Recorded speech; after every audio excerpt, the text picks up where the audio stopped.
नमस्कार दोस्तों, मैं हूं शिखा जायसवाल। संसद के संयुक्त सत्र के दौरान संबोधन में राष्ट्रपति द्रौपदी मुर्मू ने पेपर लीक के मामले का जिक्र किया। राष्ट्रपति ने कहा कि सरकारी भर्ती हो या परीक्षाएं, किसी भी कारण से इनमें रुकावट आए, ये उचित नहीं है। इनमें प्योरिटी और ट्रांसपेरेंसी बहुत जरूरी है। हाल ही में कुछ परीक्षाओं में हुई पेपर लीक की घटनाओं को लेकर राष्ट्रपति ने कहा कि इनकी निष्पक्ष जांच करके दोषियों को कड़ी से कड़ी सजा दिलाने के लिए मेरी सरकार प्रतिबद्ध है। राष्ट्रपति ने कहा कि परीक्षा में पेपर लीक और अनियमितताओं के मामलों की उच्च स्तरीय जांच की जा रही है। उन्होंने कहा कि इस मामले में दलगत राजनीति से ऊपर उठने की जरूरत है।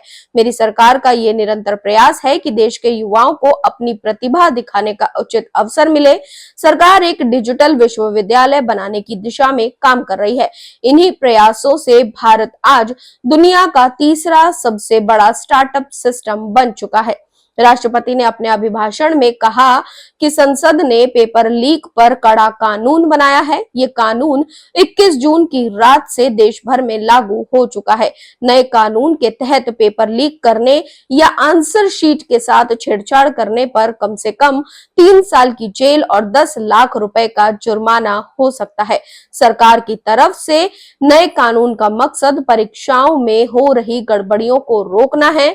नए पेपर लीक कानून के दायरे में लोक संघ लोक सेवा आयोग, SSC, JEE, NEET, CUET, railway, banking भर्ती परीक्षाएं और एनटीए की तरफ से आयोजित सभी परीक्षाएं कवर होंगी।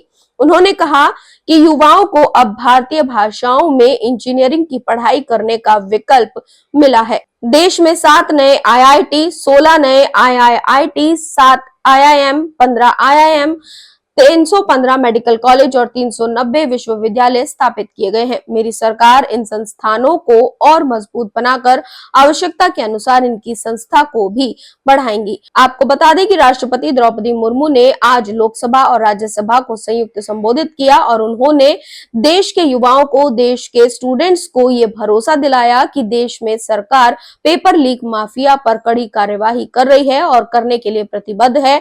इस पेपर लीक से जुड़ा हुआ कोई भी व्यक्ति हो, उसके साथ रियायत नहीं बरती जाएगी और जो कानून 21 जून से पेपर लीक को लेकर देश भर में लागू हुआ है, उसके तहत इन सभी लोगों पर कड़ी कार्यवाही की जाएगी।